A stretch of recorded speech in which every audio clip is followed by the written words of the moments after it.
Welcome to T-SAT. This is Bhushan Govindula. ఈరోజు మనం తెలంగాణ ఉద్యమంలో భాగంగా టీజేఏసీ ఏర్పాటు అంటున్నాం. ఇక్కడ తెలంగాణ జాయింట్ యాక్షన్ కమిటీ అన్నాం. మరి ఎందుకు ఏర్పాటు చేయబడింది అంటే ఇక్కడ 1969 ఉద్యమాన్ని గమనించాలి. ప్రజానికంలో ఏర్పడిన చైతన్యాన్ని ఒక ఉద్యమంలోకి మలచడానికి, ఒక ప్రజా ఉద్యమంలో మలచడానికి ఆనాడు తెలంగాణ పీపుల్ కన్వెన్షన్ అనేది ఏర్పడింది. కాలక్రమంలో జరిగిన పరిణామాల వల్ల అది ఒక రాజకీయ సంస్థగా మారడంతో ఉద్యమం యొక్క లక్ష్యం పూర్తి స్థాయిలో నెరవేరలేకపోయింది. సో అలాంటి సందర్భమే ఇక్కడ గమనించాలి. ఇక్కడ కాంగ్రెస్ నుండి మొట్టమొదటి ప్రకటన జరుగుతుంది. ఆ ప్రకటన ప్రకారం ప్రజానికంలో ఒక నూతన ఉత్తేజం అనేది నింపబడుతుంది. త్వరలోనే తెలంగాణ రాష్ట్ర ఏర్పాటుకు సంబంధించి బిల్లు రూపొందించబడుతుంది. ఆ బిల్లు పార్లమెంటులో ప్రవేశపెట్టబడుతుంది అనేది మొదటి సారాంశం. క్రమంగా ఒత్తిడి వల్ల అది రెండో సారాంశానికి దారితీయడం జరుగుతుంది. ఈ నేపథ్యంలో మనకి టీజేఏసీ అనేది ఏర్పడి ఉద్యమ కార్యక్రమాలను రూపాంతరం చెందుతుంది. ఆ ఉద్యమ కార్యక్రమాలను రూపొందించి ఉద్యమాన్ని మరింత ముందుకు తీసుకెళ్ళింది. దీని ఫలితంగానే 2014 జూన్ 2న తెలంగాణ రాష్ట్రం అనేది ఆవిర్భవించింది. మరి ఇలాంటి నేపథ్యంలో అసలు ఈ టీజేఏసీ ఏ విధంగా ఆవిర్భవించింది, ఇలాంటి నేపథ్యాలు, ఇలాంటి కారణాల నేపథ్యంలో అది ఆవిర్భవించింది. హైదరాబాద్ ఫ్రీ జోన్ తీర్పును వ్యతిరేకిస్తూ కేసీఆర్ ఆమరణ దీక్ష ఉధృతం కావడంతో 2009 డిసెంబర్ 9న ప్రభుత్వం మొదటి ప్రకటన చేయడం జరుగుతుంది. ఇక్కడ మనకి 3 అంశాలు ఉన్నాయి చూడండి. ఒకటి, హైదరాబాద్ ఫ్రీ జోన్ తీర్పు అంటున్నాం.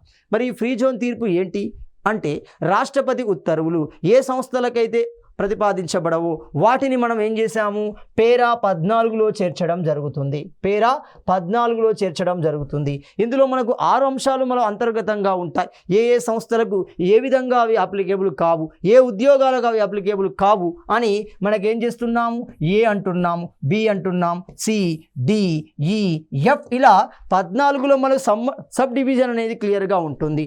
ఇక్కడ ఎఫ్ అనే భాగం ఇంపార్టెంట్. ఏమవుతుంది ఇక్కడ అంటే 14F అనేది చాలా ఇంపార్టెంట్ అవుతుంది. ఇది హైదరాబాద్ కేంద్రంగా పోలీస్ నియామకాలకు సంబంధించి, దానికి సంబంధించి సుప్రీం ఏమవుతుంది, ఫ్రీ జోన్ అనే తీర్పుని ఇవ్వడం జరుగుతుంది. తద్వారా తెలంగాణ ప్రజానికానికి ముఖ్యంగా పోలీసు ఉద్యోగాల పరంగా యువతకి అనేది అన్యాయం జరుగుతుంది. మరి ఎందుకు అక్కడ అన్యాయం జరుగుతుంది అంటే తెలంగాణ కేంద్రంగా ఉన్న 100% పోస్టులలో దాదాపు 50% హైదరాబాద్ కేంద్రంగానే ఉండటం. తద్వారా ఇది ఫ్రీ జోన్ అవుతే ఎవరైనా మెరిట్ ఆధారితంగా పోటీ చేయడానికి అవకాశం ఉంటుంది. తద్వారా తెలంగాణ ప్రజానికానికి చెందవలసిన ఉద్యోగాలలో కోత అనేది విధించబడుతుంది. తద్వారా తెలంగాణ ప్రజానికానికి అన్యాయం అనేది జరుగుతుంది. దీంతో తెలంగాణ ప్రజానికంలో ఆందోళనలు ప్రారంభమవుతున్నాయి. దీన్ని వ్యతిరేకిస్తూ సమావేశాలు కూడా నిర్వహించబడ్డాయి. సిద్దిపేట కేంద్రంగా ఉద్యోగుల గర్జన అనేది నిర్వహించబడడం జరుగుతుంది. ఈ సమావేశానికే స్వామి అగ్నివేశ్ వంటి కార్యకర్తలు కూడా హాజరయ్యారు. తమ పూర్తి మద్దతును తెలపడం జరుగుతుంది. ఇలాంటి సందర్భంలోనే కేసీఆర్ ఒక ప్రకటన చేయడం జరుగుతుంది. అక్టోబర్ చివరి వరకు మేము పరిశీలిస్తాం అవుతాం అంటే అక్టోబర్ చివరి వరకు ప్రభుత్వం నుండి వచ్చే సమాచారం కోసం మేము వెయిట్ చేస్తాము, అన్ని రకాల ప్రయత్నాలు చేస్తాము. ఒకవేళ రాష్ట్రం సిద్ధించకపోతే, రాష్ట్ర సిద్ధికి సంబంధించిన ప్రకటన రాకపోతే గాంధేయ మార్గంలో ఆమరణ నిరాహార దీక్షకు వెళ్తాను అంటున్నాడు. దానికి సంబంధించిన ఏర్పాట్లు అనేవి నిర్వహించబడుతున్నాయి. ఎక్కడ, సిద్దిపేట, రంగదాంపల్లి, అమరవీరుల స్తూపం వద్ద వాటి యొక్క కార్యక్రమాలు రూపొందించబడుతున్నాయి. అలాంటి క్రమంలోనే ఉద్యమం ఉధృతమవుతుంది. కేసీఆర్ అరెస్టు చేయబడుతున్నాడు. ఖమ్మం జైలుకు తరలించబడడం జరుగుతుంది. మొత్తంగా ఉద్యమం ఉధృతమవుతుంది. ప్రజానికం నుండి ప్రభుత్వాల మీద ఒత్తిడి పెంచబడుతున్నాయి. అసెంబ్లీ కేంద్రంగా, పార్లమెంటు కేంద్రంగా ప్రభుత్వాల మీద ఒత్తిడి పెంచుతున్నారు అధికార పక్షాలు. ప్రతిపక్షాలు అధికార పక్షం మీద ఒత్తిడి పెంచడంతో డిసెంబర్ 9న ప్రకటన చేస్తున్నారు. అర్ధరాత్రి 11:30 గంటలకి ఆనాటి హోంమంత్రిగా ఉన్న చిదంబరం మొదటి ప్రకటన చేయడం జరుగుతుంది. మరి దీని యొక్క సారాంశం ఏంటి? మొదటి ప్రకటన యొక్క సారాంశాన్ని కనుక గమనిస్తే, తెలంగాణ ప్రత్యేక రాష్ట్ర ఏర్పాటు ప్రక్రియ ప్రారంభించి అసెంబ్లీలో తీర్మానం ప్రవేశపెడతాము. క్రమంగా అది ఆమోదం పొంది ఏమవుతుంది, రాష్ట్ర ఏర్పాటు అనేది సాధించబడుతుంది. అంటే మనకి కావలసిన డిమాండ్కి అనుకూలమైన నిర్ణయం అనేది రావడం జరుగుతుంది. తద్వారా ఆంధ్ర రాజకీయ నాయకత్వం నుండి లాబియింగ్ జరిగింది. ఆంధ్ర రాజకీయ నాయకత్వం నుండి ప్రభుత్వం మీద ఒత్తిడి పెరగడం జరుగుతుంది. ఏ విధంగా పెరిగింది? సో ఎప్పుడైతే మొదటి ప్రకటన జరిగిందో తెలంగాణ రాష్ట్ర ఏర్పాటుపై చిదంబరం స్పష్టమైన ప్రకటన చేయడంతో ప్రొఫెసర్ జయశంకర్ ఇచ్చిన నిమ్మరసం తాగి ఆమరణ నిరాహార దీక్షను 11 రోజుల ఆమరణ నిరాహార దీక్షని కేసీఆర్ ఇక్కడ విరమించడం జరుగుతుంది. మరి ఇలాంటి నేపథ్యంలో ప్రభుత్వం నుండి ముఖ్యంగా ఆంధ్ర ప్రాంతం నుండి ఏమవుతుంది, సుమారు 14 ఎమ్మెల్యేలు, 20 ఎంపీలు, 30 ఎమ్మెల్సీలు తమ రాజీనామా పత్రాలని ప్రభుత్వానికి పంపడం జరుగుతుంది. ప్రభుత్వం మీద ఒత్తిడి పెంచే ప్రయత్నం చేయడం జరుగుతుంది. లాబియింగ్ కార్యక్రమాలు కూడా కొనసాగుతాయి. సో మొత్తంగా ప్రభుత్వం యూటర్న్ తీసుకుంటుంది. మొదటి నిర్ణయానికి వ్యతిరేకమైన నిర్ణయం వైపు వెళ్ళడం జరుగుతుంది. మరి అలాంటి నిర్ణయం ఎప్పుడు ప్రకటించబడింది? దీన్నే మనం చరిత్రలో రెండవ ప్రకటన, చిదంబరం రెండవ స్టేట్మెంట్గా పిలవడం జరుగుతుంది. మరి ఎప్పుడు ఇచ్చాడు? 2009 డిసెంబర్ 23 అనగానే ఇది బుధవారం అవుతుంది చూడండి. సో బుధవారం రోజున రెండవ స్టేట్మెంట్ ఇవ్వడం జరుగుతుంది. మరి ఈ రెండవ స్టేట్మెంట్ యొక్క సారాంశం ఏంటి? మొదటి స్టేట్మెంట్కి ఎగ్జాక్ట్లీ ఆపోజిట్. ఏమవుతుంది ఇక్కడ? దీని ప్రకారం అసెంబ్లీ తీర్మానం చేసిన తర్వాత రాష్ట్ర ఏర్పాటు ప్రక్రియ ప్రారంభించబడుతుంది అంటున్నాం. కాబట్టి అసెంబ్లీ ఒప్పుకునే లేదు, రాష్ట్రం ఏర్పడేది లేదు అనే భావన ప్రజల్లో కలవడంతో ఉద్యమాలు మరింత ఉధృతమయ్యాయి, ఆందోళనలు మరింత ఉధృతమయ్యాయి, నిరసనలు మరింత ఉధృతం కావడం జరుగుతుంది. మరి ఇలా ప్రభుత్వం తన నిర్ణయాన్ని ఎందుకు మార్చుకోవాల్సి వచ్చింది? దాన్ని చర్చించడం కోసం ఏమవుతుంది, ఆనాటి కాంగ్రెస్ సీనియర్ నాయకుడు జానారెడ్డి ఇంటికి వెళ్ళడం జరుగుతుంది. మరి ఇలాంటి సందర్భంలోనే తెలంగాణకు మద్దతుగా మంత్రి కోమటిరెడ్డి వెంకటరెడ్డి తన మంత్రి పదవికి రాజీనామా చేయడం జరుగుతుంది. మరి జానారెడ్డి ఇంటికి ఎవరు వెళ్ళారు, ఏ విధమైన చర్చలు జరిపారు, ఆ చర్చల సామరస్యం ఫలితంగానే మనకి కావలసిన టీజేఏసీ అనేది ఆవిర్భావం జరుగుతుంది. మొత్తంగా ఎవరిని? కేసీఆర్ ప్రొఫెసర్ జయశంకర్ను వెంటబెట్టుకొని కాంగ్రెస్ సీనియర్ నేత జానారెడ్డి ఇంటికి వెళ్ళడం జరుగుతుంది. చర్చలు జరుపుతాడు. ఎందుకు ప్రభుత్వం యూటర్న్ తీసుకోవాల్సి వచ్చింది? ఎందుకు నిర్ణయాన్ని వెనుకకు తీసుకోవాల్సి వచ్చింది? మరి ఏం చేస్తే ముందుకు వెళ్ళాలి? ఏ విధంగా ప్రభుత్వం మీద ఒత్తిడి పెంచాలి? ఏ విధంగా ప్రభుత్వంతో మంతనాలు జరపాలి? ఇలాంటి చర్చలు అనేవి అక్కడ జరిగాయి.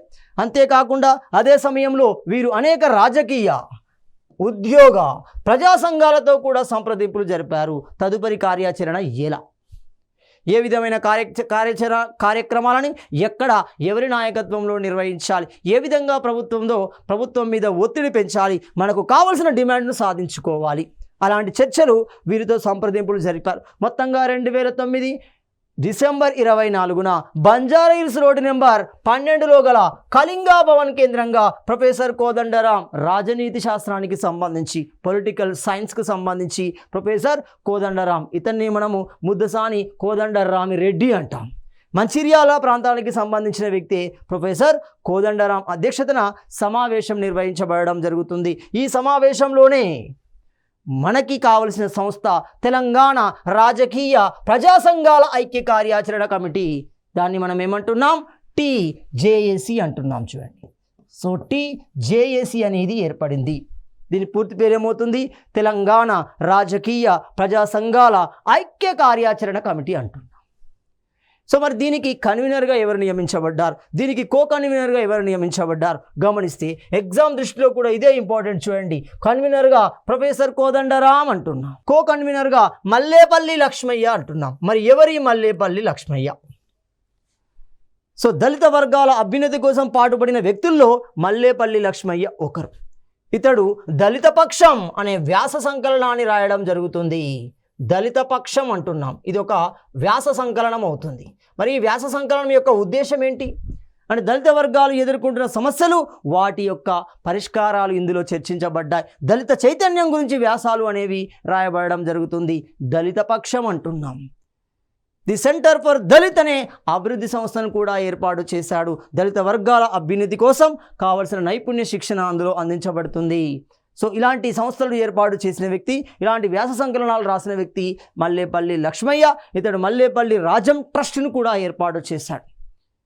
సో దీని ద్వారా అనేక పుస్తకాలు, ప్రొఫెసర్ జయశంకర్కు సంబంధించిన అనేక పుస్తకాలు ప్రజానికానికి అందించే ప్రయత్నం చేయడం జరుగుతుంది. అతడే మనకి మల్లేపల్లి లక్ష్మయ్య కో కన్వీనర్గా నియమించబడ్డాడు. ఎప్పుడైతే ఈ టీజేఏసీ ఏర్పాటు చేయబడిందో అందులో మద్దతుదారులుగా, అందులో భాగస్వాములుగా ఆనాటి 6 పార్టీలు చేరడం జరుగుతుంది. ఇందులో ప్రధానంగా 3 పార్టీలు ఉంటాయి. అప్రధానంగా మరో 3 పార్టీలు ఉంటాయి చూడండి. అంటే కీలకంగా పాత్ర పోషించినవి, అధికార పక్షంలో ఉన్నవి, ప్రతిపక్షంలో ఉన్నవి, అదేవిధంగా ప్రజాపక్షంలో ఉన్న పార్టీలు కావాలి. ఇక్కడ 3 కనబడతాయి చూడండి. ఒకటి టీఆర్ఎస్ అంటున్నాం. టీఆర్ఎస్ తెలంగాణ రాష్ట్ర ఏర్పాటు డిమాండ్ ప్రధానంగా ఏర్పడుతుంది, దానికోసమే పోరాడినట్టుగా ఉంది కాబట్టి ఇది అందులో ప్రధాన భాగస్వామిగా చేరింది. అదేవిధంగా టీడీపీ అంటున్నాం, తెలుగుదేశం పార్టీ అన్నాం. 1982 మార్చి నాటికి ఎన్టీ రామారావు చేత ఏర్పాటు చేయబడింది. ఆ ఉమ్మడి ఆంధ్రప్రదేశ్లో మొట్టమొదటి ప్రాంతీయ పార్టీగా, రీజనల్ పార్టీగా చరిత్రలో నిలబడింది టీడీపీ పార్టీ అవుతుంది. అదేవిధంగా కాంగ్రెస్ అంటున్నాం. మొదటి నుండి కాంగ్రెస్ తెలంగాణ ఉద్యమానికి సంబంధించి, తెలంగాణ ఆంధ్రతో కలిసి ఆంధ్రప్రదేశ్ ఆవిర్భావానికి సంబంధించి ప్రతి దశలో ఇది మనకు కనబడుతుంది. కాంగ్రెస్ అంటున్నాం. ఈ కాంగ్రెస్ కూడా మనకు అందులో భాగస్వామిగా చేరడం జరుగుతుంది. 4వ పార్టీని గమనిస్తే సిపిఐ అంటున్నాం. 5వ పార్టీని గమనిస్తే బీజేపీ అంటున్నాం. 6వది న్యూ డెమోక్రసీ అంటున్నాం. ఇది చాలా చాలా ఇంపార్టెంట్. ఖమ్మం కేంద్రంగా కేసీఆర్ అరెస్టు చేయబడినప్పుడు నిరసన కార్యక్రమాలని, ఆందోళన కార్యక్రమాలను నిర్వహించింది న్యూ డెమోక్రసీ. సో మొత్తంగా ఈ టీజేఏసీ నిర్ణయాలను వ్యతిరేకిస్తూ కాంగ్రెస్ పార్టీ తన మద్దతుని ఉపసంహరించుకోవడం జరిగింది. ఎప్పుడు ఉపసంహరించుకుంది? 2010 ఫిబ్రవరి 19న టీజేఏసీ నుండి కాంగ్రెస్ బయటికి వచ్చింది. ఎందుకు బయటికి వచ్చింది ఈ విషయం గమనించండి. ఎందుకంటే కేంద్రంలో కాంగ్రెస్ పార్టీ ఉంది, మనం నిర్ణయం తీసుకోవాల్సింది కాంగ్రెస్ పార్టీ. మరి అలాంటి కాంగ్రెస్ పార్టీని వ్యతిరేకిస్తే ఇందులో ఎందుకు ఉంటుంది అది? కాబట్టి కొద్ది సంశయనం ఆలోచించండి, కొద్దిసేపు ఆగండి, ప్రభుత్వం నిర్ణయం తీసుకునే వరకు ఆగండి. కానీ టీజేఏసీ వెంటనే రాష్ట్ర ఏర్పాటు జరగాలి అని కేంద్రము ఇటు రాష్ట్రానికి వ్యతిరేకమైన నిర్ణయాలు తీసుకోవడం అంటే మీన్స్ ఆ డిమాండ్ లక్ష్య సాధన కోసం ప్రజానికాన్ని సమూహపరుస్తూ ఉద్యమాలు, నిరసన కార్యక్రమాలు చేపట్టడంతో క్లియర్గా అది బయటికి రావడం జరుగుతుంది 2010 ఫిబ్రవరి 19వ తేదీన. అలాంటి క్రమంలోనే 2009 డిసెంబర్ 30న తెలంగాణ రాజకీయ ప్రజా సంఘాల ఐక్య కార్యాచరణ సమితి ప్రత్యేక తెలంగాణ రాష్ట్రాన్ని వెంటనే ప్రకటించాలని కేంద్రంతో ఒత్తిడి పెంచే ప్రయత్నాలు చేయడం జరుగుతుంది. అలాంటి ప్రయత్నాలలో భాగంగా మొట్టమొదటిసారిగా తెలంగాణ బంద్కి పిలుపునిస్తుంది. ఇదే టీజేఏసీ ఆధ్వర్యంలో నిర్వహించబడిన మొట్టమొదటి కార్యక్రమం. మరి ఈ టీజేఏసీకి కన్వీనర్గా ఉన్న కోదండరాం రాజనీతి సంబంధించిన ప్రొఫెసర్ కాబట్టి అతనికి ఉద్యమాన్ని ఏ విధంగా నిర్వహించాలి, ఎలాంటి కార్యక్రమాలను కొనసాగించాలి, ఏ విధంగా ప్రజా చైతన్యాన్ని ఒక ఉద్యమంగా మలచాలి అనే అవగాహన ఉంటుంది.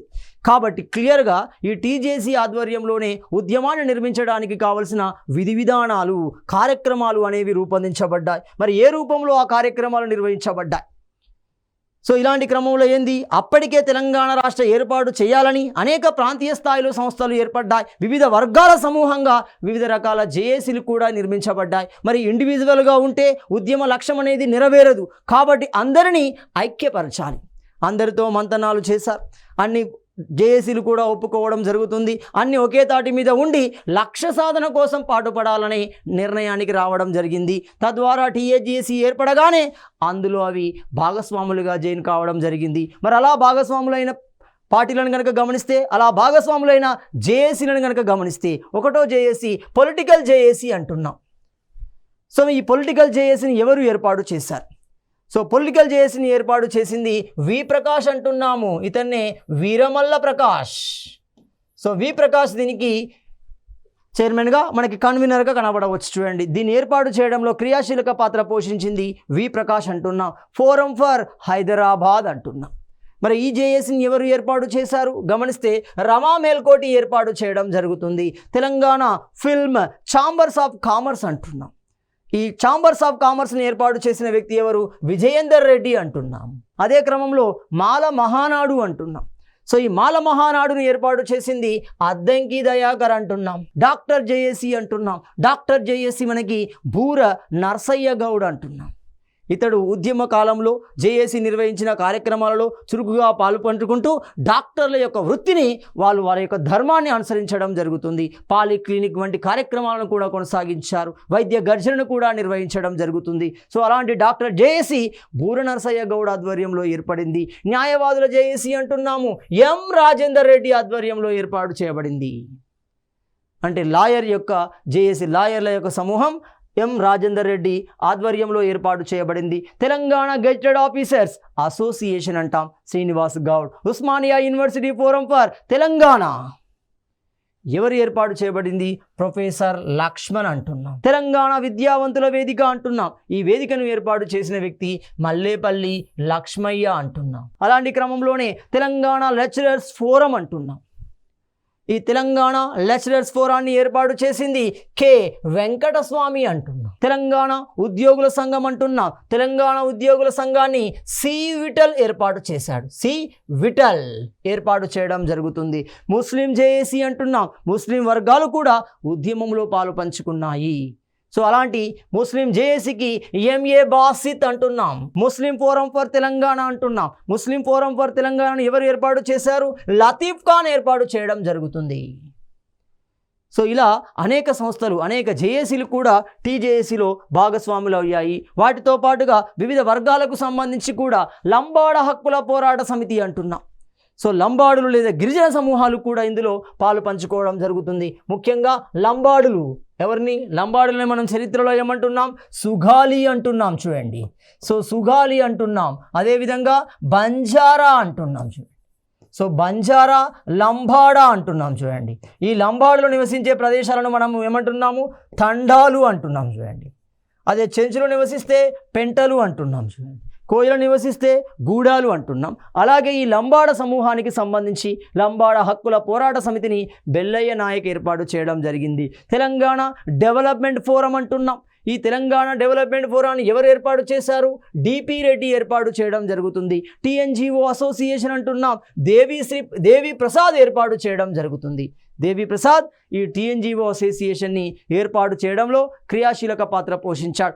ఆర్టీసీకి సంబంధించిన కార్మికులు, ఆర్టీసీ కార్మికుల ద్వారా ఏర్పడింది ఆర్టీసీ జేఏసీ అంటున్నాం. మరి ఆర్టీసీ జేఏసీలో క్రియాశీలకంగా ఉన్న వ్యక్తి ఎవరు?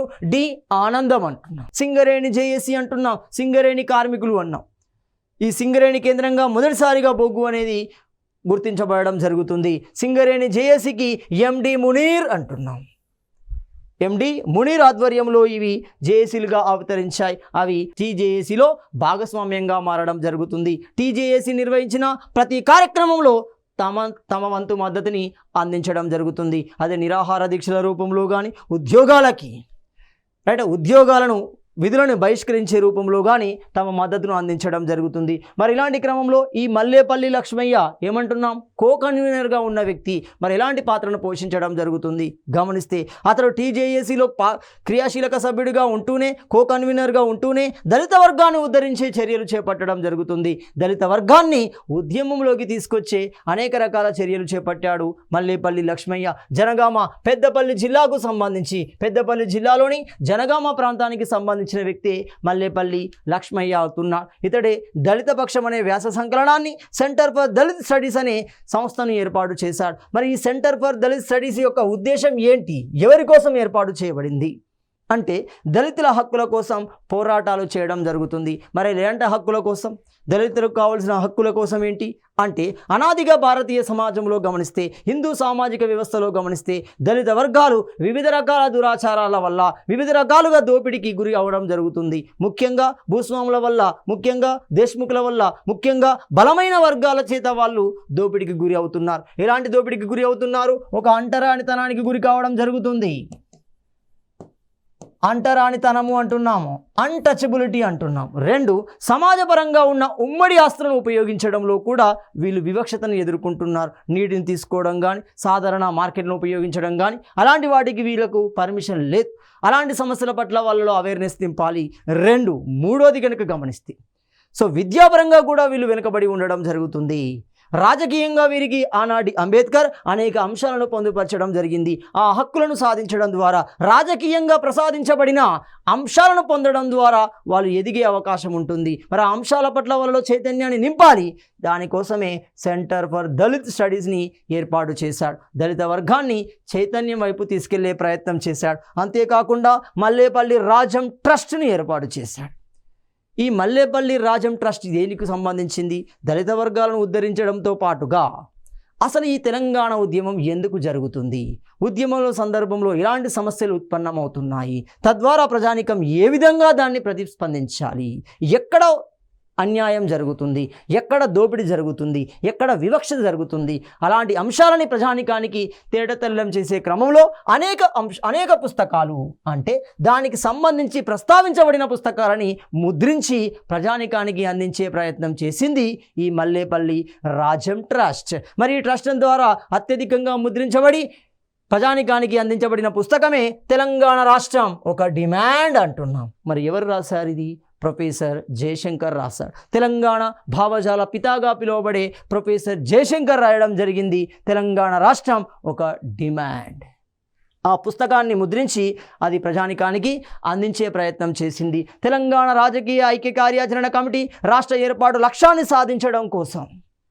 సో ఇలాంటి వ్యూహాలను అనుసరిస్తుంది, ఉద్యమాలను అనుసరిస్తుంది, నిరసన రూపాలను కూడా ఉపయోగించడం జరుగుతుంది. మరి అలాంటి ఉద్యమ పరంపర ఏంటి? సో ఉద్యమాలలో భాగంగా ఎలాంటి కార్యక్రమాలను రూపొందించింది, ఏ విధంగా ఎక్కడ నిర్వహించింది, ప్రజానికాన్ని ఏ విధంగా సమీకరించింది, ఆ విషయాన్ని గమనిస్తే సో ఉద్యమాలలో భాగంగా మనం గమనించవచ్చు వంటా వార్పు అంటున్నాం. చూడండి, సో వంటా వార్పు అంటున్నాం. మరి వంటా వార్పు ఎప్పుడు నిర్వహించబడింది? 2010 ఫిబ్రవరి 3న నిర్వహించబడడం జరుగుతుంది. వంటా వార్పు అంటున్నాం. రెండోది గమనిస్తే మానవహారం అంటున్నాం. మానవహారాన్ని గమనిస్తే 2010 ఫిబ్రవరి 4వ తేదీన మానవహారాన్ని నిర్వహించడం జరుగుతుంది. కొవ్వొత్తుల ర్యాలీ అంటున్నాం. క్యాండిల్ కొవ్వొత్తుల ర్యాలీ అంటున్నాం. ఈ కొవ్వొత్తుల ప్రదర్శన ఎప్పుడు జరిగింది? 2010 ఫిబ్రవరి 10న నిర్వహించబడడం జరుగుతుంది. కొవ్వొత్తుల ర్యాలీ అంటున్నాం. టీజేఏసీ బస్సు యాత్ర అంటున్నాం. మరి టీజేఏసీ బస్సు యాత్ర ఎప్పుడు నిర్వహించబడింది? గమనిస్తే 2010 మార్చ్ 21 నుండి 23 మధ్య నిర్విమానంగా మనకు టీజేఏసీ బస్సు యాత్ర అనేది నిర్వహించబడింది. తద్వారా తెలంగాణ ప్రజానికానికి ఉద్యమ భావజాలాన్ని, ఉద్యమ ఉద్దేశాన్ని తెలియజేసే ప్రయత్నం చేశారు. ప్రజానికాన్ని సమీకరించే ప్రయత్నం చేయడం జరిగింది. సహాయ నిరాకరణ అంటున్నాం. చాలా ఇంపార్టెంట్. 1920లో గాంధీ నాయకత్వంలో జాతీయోద్యమంలో ప్రారంభించబడిన సహాయ నిరాకరణ, ఆ సందర్భంలో గాంధీజీ అనుసరించిన విధానాలు, అందులో కొన్ని విధానాలని ఇక్కడ కూడా అనుసరించడం జరుగుతుంది. సహాయాన్ని ప్రభుత్వానికి నిరాకరించడానికి వివిధ రకాల మార్గాలను ఎంచుకున్నారు. మరి ఎలాంటి మార్గాలను ఎంచుకున్నారు? ఒక పెన్ డౌన్ మార్గాన్ని ఎంచుకున్నారు. Pen down. అదేవిధంగా టూల్స్ డౌన్ అంటాం. టూల్స్ డౌన్ అంటున్నాం. అదేవిధంగా చాక్ డౌన్ అంటున్నాం. చాక్ డౌన్ అంటున్నాం. అదేవిధంగా మాస్ డౌన్ అంటున్నాం. ఇలాంటి విధానాలను అనుసరించారు. ఎలాంటి టికెట్లు కొనకుండా టికెట్టు లేని ప్రయాణాన్ని ప్రోత్సహించడం జరుగుతుంది. విధులను బహిష్కరించే విధానాన్ని ప్రోత్సహించారు. విధులను బహిష్కరించమంటే విధులకు వెళ్తారు కానీ నిర్వహించారు. ఆ సందర్భంలో పెన్ డౌన్ ఉద్యోగులు నిర్వహిస్తారు. టూల్స్ డౌన్ కార్మికులు నిర్వహిస్తారు. చాక్ డౌన్ ఉపాధ్యాయులు నిర్వహిస్తారు. మాస్ డౌన్ జర్నలిస్టులు నిర్వహించడం జరుగుతుంది. ఇలాంటి జాతీయవాద ఉద్యమానికి సంబంధించిన భావనల్ని మన దగ్గర కూడా అనుసరించడం జరిగింది. దానికి పెట్టిన పేరే సహాయ నిరాకరణం అంటున్నా. మరి అలాంటి సహాయ నిరాకరణం ఎప్పుడు? 2011 ఫిబ్రవరి 17 నుండి మార్చి 4 మధ్య ఎన్ని రోజులు? 16 రోజులు నిర్విమానంగా కొనసాగడం జరుగుతుంది. టీజేఏసీ నిర్వహించిన కార్యక్రమాలలో మొట్టమొదటి బృహత్తర కార్యక్రమంగా మనము సహాయ నిరాకరణ ఉద్యమాన్ని భావించవచ్చు. నాన్ కోఆపరేషన్ మూమెంట్ అంటున్నాం. అదేవిధంగా పల్లె పట్టాలపైకి అంటున్నాం. ఈ కార్యక్రమం సహాయ నిరాకరణంలోనే భాగంగానే కొనసాగింది. పల్లె పట్టాలపైకి. మరి ఈ కార్యక్రమం ద్వారా ఎలాంటి ఒత్తిడి తెచ్చే ప్రయత్నం చేశారు?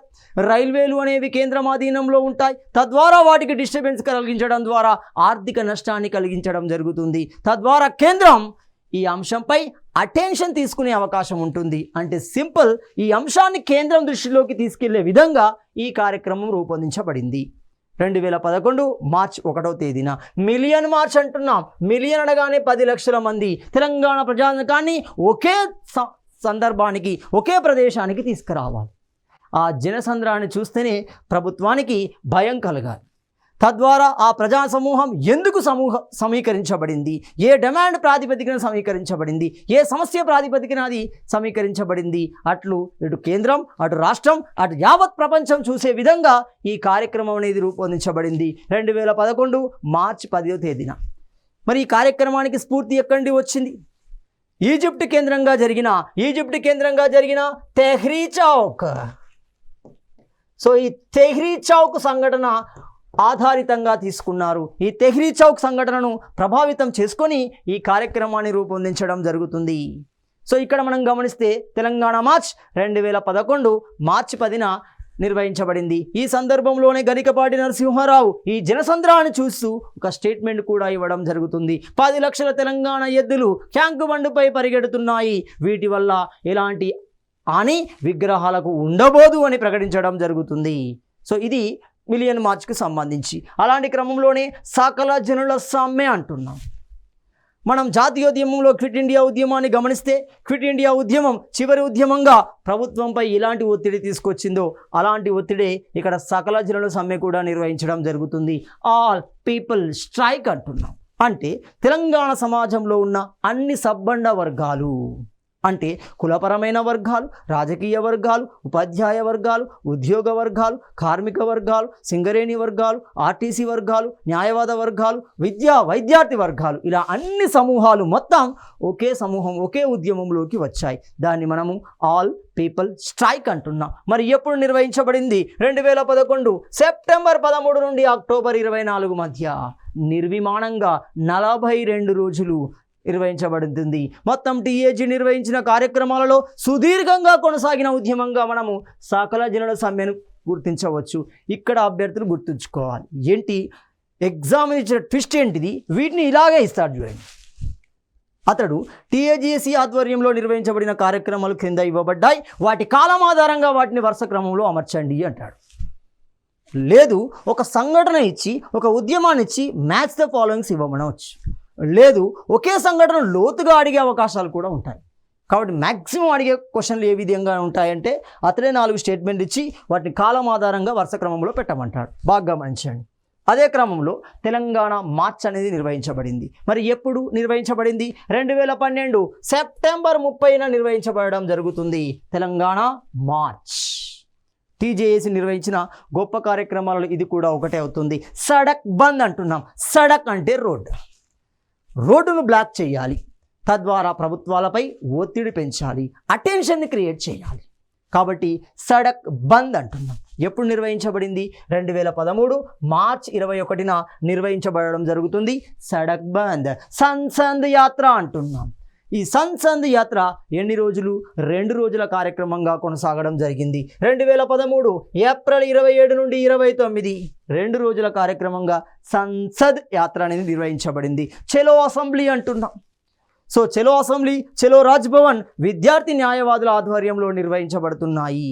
సో చలో అసెంబ్లీ విద్యార్థుల నేతృత్వంలో, చలో రాజ్భవన్ న్యాయవాదుల నేతృత్వంలో టీజేఏసీ నిర్వహించిన కార్యక్రమాలలో భాగంగానే నిర్వహించబడింది. మరి అలాంటి చలో అసెంబ్లీ ఎప్పుడు చివరిగా నిర్వహించబడింది అంటే 2013 జూన్ 14వ తేదీన చలో అసెంబ్లీ కార్యక్రమం అనేది నిర్వహించబడింది. టీజేఏసీ సింగరేణి యాత్ర అంటున్నాం. ఆ సింగరేణి యాత్ర మనకి 2011 నవంబర్ 9వ తేదీన నిర్వహించబడడం జరుగుతుంది. సమర దీక్ష అంటున్నాం. 2013 జనవరి 27 నుండి 29 మధ్య 2 రోజుల కార్యక్రమంగా నిర్వహించబడింది సమర దీక్ష. 2010 నుండి 2014 మధ్య జరిగిన ప్రధాన సంఘటనలు. ఎందుకు వీటిని ప్రాధాన్యతగా తీసుకున్నాము అంటే టీజేఏసీ తన కార్యక్రమాలను నిర్వహిస్తూనే ఉంది. మరి అలాంటి సందర్భంలో సమాజం నుండి వివిధ వర్గాల రూపంలో కానీ అవి కూడా ఉద్యమాలు నిర్వహిస్తున్నాయి, అవి కూడా కార్యక్రమాలు నిర్వహిస్తున్నాయి. వాటి యొక్క లక్ష్యం, వాటి యొక్క మద్దతు కూడా రాష్ట్ర ఏర్పాటే, వాటి యొక్క లక్ష్యం కూడా రాష్ట్ర ఏర్పాటే. కాబట్టి వాటికి కూడా ప్రాముఖ్యత అనేది ఉంటుంది. అందులో మొదటి ప్రాముఖ్యతను గమనిస్తే 2010 ఫిబ్రవరి 3న రాజకీయ జేఏసీ మొదటిసారిగా జాతీయ రహదారులపై అంటున్నాం నేషనల్ హైవేపై ఏం చేసింది?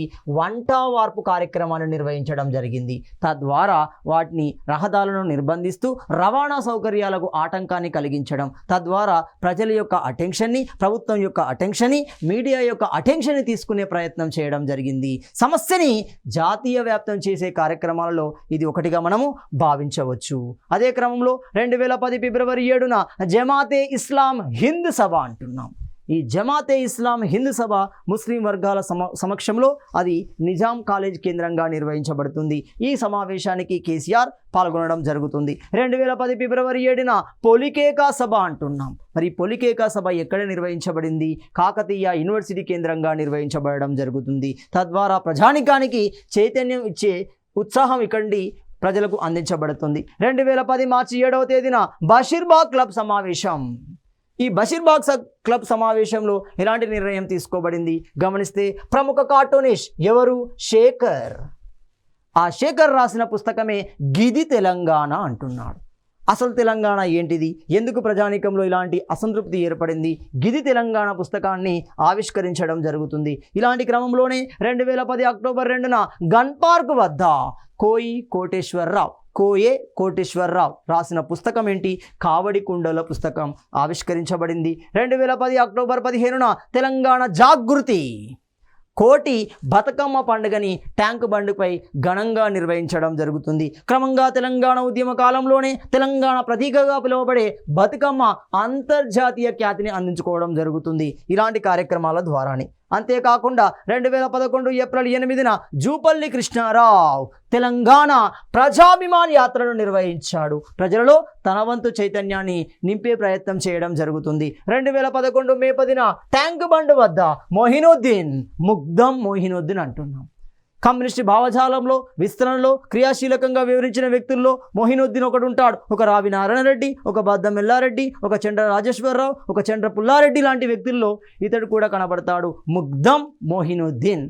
అతని విగ్రహం వద్ద మిలియన్ మార్చ్ నేపథ్యాన్ని కలిగిన ఈ మిలియన్ మార్చ్ సందర్భంలో జరిగిన విగ్రహాల విధ్వంసం, మొత్తం 32 విగ్రహాలలో దాదాపు 16 విగ్రహాలు అనేవి విధ్వంసం చేయబడ్డాయి. ఆ నేపథ్యాన్ని వివరిస్తూ దిమ్మిస అనే పుస్తకం ఆవిష్కరించబడుతుంది. అంటే ఇప్పుడు క్లియర్గా గమనించాల్సింది, దిమ్మిస అనే పుస్తకం యొక్క ప్రధాన ఇతివృత్తాంతం ఏంటి, మిలియన్ మార్చ్ నేపథ్యం అనేది దాని యొక్క ఇతివృత్తాంతంగా ఉంటుంది. 2011 జూన్ 21న జయశంకర్ మరణించారు. ప్రొఫెసర్ జయశంకర్ అంటున్నా సికేఎం కాలేజ్ ప్రధానోపాధ్యాయులుగా పనిచేశారు. కాకతీయ యూనివర్సిటీ వైస్ ఛాన్సలర్గా పనిచేసిన వ్యక్తి ప్రొఫెసర్ జయశంకర్ అంటున్నాం. తెలంగాణ సిద్ధాంతకర్తగా భావించడం జరుగుతుంది. అలాంటి జయశంకర్ మరణించారు. ఇతని యొక్క ఖనన ప్రక్రియలు మనకి హనుమకొండ పద్మాక్షి ఆలయ సమీపంలో నిర్వహించబడడం జరుగుతుంది. 2011 డిసెంబర్ 16న డిఎస్పి నళిని దీక్ష చేపట్టడం జరుగుతుంది. ఈ సందర్భంలో తన ఉద్యోగాన్ని కోల్పోవడం జరిగింది. ఆమె డిఎస్పి నళిని అంటున్నాం. అదే క్రమంలో 2012 మార్చి 10న మిలియన్ మార్చ్ సంగ్రామంను వివరిస్తూ రాయబడిన పుస్తకం మిలియన్ మార్చ్. ఈ మిలియన్ మార్చ్ సందర్భంలో ప్రజానికం ఏ విధంగా సమీకరించబడింది, ఎక్కడ సమీకరించబడింది, ఎలాంటి కార్యక్రమాలు నిర్వహించబడ్డాయి, ఎలాంటి నిరసనలు నిర్వహించబడ్డాయి, అన్నిటిని సమూహారపరుస్తూ మిలియన్ మార్చ్ పుస్తకాన్ని ఆవిష్కరించారు. మరి ఎక్కడ ఆవిష్కరించారు గమనిస్తే, సురవరం ప్రతాపరెడ్డి విగ్రహం దగ్గర ఇది ఆవిష్కరించబడడం జరుగుతుంది. అదే క్రమంలో 2012 జూలై 30న తెలంగాణ ప్రజా ఫ్రంట్ అంటుంది. ఆ పేరులోనే కనబడుతుంది చూడండి, కమ్యూనిస్ట్ లేదా సామ్యవాద భావాలకి దగ్గర తత్వాన్ని కలిగిన వ్యక్తి క్విట్ తెలంగాణ ఉద్యమాన్ని నిర్వహించారు.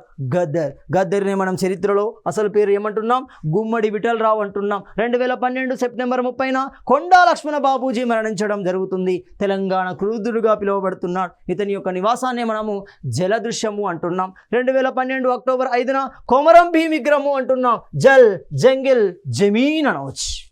ఇలాంటి నినాదాలను వ్యాప్తి చేసే క్రమంలో గిరిజన సమూహాన్ని సైన్యంగా మార్చి నిజాంకు వ్యతిరేకంగా, బ్రిటిష్కు వ్యతిరేకమైన పోరాటాలు నిర్వహించాడు మన కొమరం భీం. అలాంటి కొమరం భీం విగ్రహాన్ని 2012 అక్టోబర్ 5న ట్యాంక్ బండ్పై ఆవిష్కరించడం జరుగుతుంది. 2013 జనవరి 7న టంకశాల అశోక్ రాసిన పుస్తకం తెలంగాణ ఎందుకు ఆలస్యం అవుతుంది రాయడం జరుగుతుంది. అందులో రాజకీయపరమైన ఆర్థిక కారణాలు కూడా ఉండవచ్చు అనేవి అందులో మనకు ప్రధాన ఇతివృత్తాంతాలుగా కనబడతాయి. అదేవిధంగా 2013 మార్చి 10న పిట్టల రవీందర్ తెలంగాణ మార్చి పుస్తకం ఆవిష్కరించబడింది. 2013 ఆగస్టు 19న విభజనకు సహకరించండి, శాంతిని కాపాడండి అనే ప్రధాన డిమాండ్గా టీజేఏసీ ఇందిరా పార్క్ వద్ద శాంతి దీక్షను నిర్వహించడం జరిగింది. 2013 సెప్టెంబర్ 29న నిజాం కాలేజ్ కేంద్రంగా సకల జనుల బేరీ అనేది నిర్వహించబడింది. ప్రజానికాన్ని చైతన్యపరుస్తూ ఉద్యమంలోకి తీసుకొచ్చే ప్రయత్నం జరిగింది. 2013 అక్టోబర్ 27న నిజాం కాలేజ్ కేంద్రంగా తెలంగాణ విశ్వ బ్రాహ్మణ పోరుగర్జన సభ నిర్వహించబడింది. విశ్వ బ్రాహ్మణులు తమ వంతు మద్దతుని ఉద్యమానికి ప్రకటించడం జరిగింది. 2013 అక్టోబర్ 29న బషీర్బాగ్ క్లబ్ నందు సంపూర్ణ తెలంగాణ సాధన సదస్సు నిర్వహించబడింది. వివిధ సదస్సులు నిర్వహించడం ద్వారా తెలంగాణ ఉద్యమానికి తమ వంతు మద్దతును ఇచ్చే ప్రయత్నం చేశారు. ఇలాంటి క్రమంలోనే చివరగా 2014 జనవరి 7న టీజేఏసీ ఇందిరా పార్క్ వద్ద తెలంగాణ కోసం సంపూర్ణ తెలంగాణ సాధనా దీక్షను నిర్వహించడం జరిగింది. సో తదుపరి అంశాన్ని మనము తదుపరి వీడియోలో చర్చించుకుందాం.